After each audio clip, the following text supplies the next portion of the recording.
Bayern Europe lambasts National Telecommunications Commission as it echoes the National Security Council's paranoia from the Fourth Estate without due cause, and as it has always been reticent to media on the NTF LCAC's criminal intent.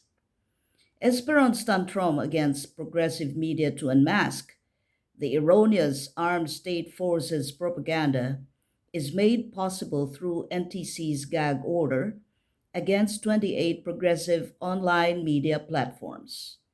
It must be noted that the Philippine Armed State Forces have been employing massive visual framing in all its propaganda spaces, whether billboards, online posts, and leafleteering campaigns and platforms, privileging the anti terrorist interests of the state.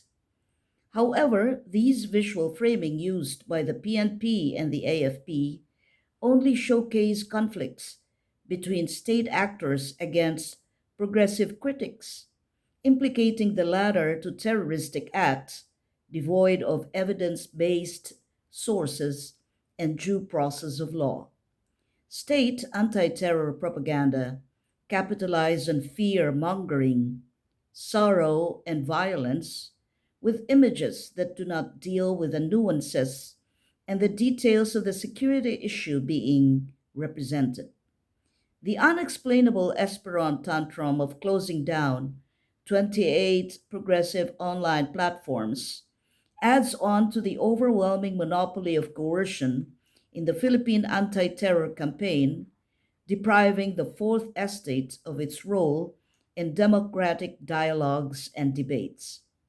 In the first place, why should the state fear platforms where people assert their rights and their freedoms instead of providing for venue to expand the democratic spaces Esperon's or NTC's call is to destroy democracy as it cancels the basic of civil rights and civil liberties. The word terrorism is the most unreasonable catch-call retort that today's Philippine institutions used against progressive discourse rather than the provision of spaces for the prevalence of the enforced force of facts and sound arguments. Hence, the design of a terrorist state. The Philippine government is the terrorist. The citizens must be wary of the National Security Council as it acts as a monster against people's rights and freedoms. Hands off progressive media. Reject Marcos Duterte.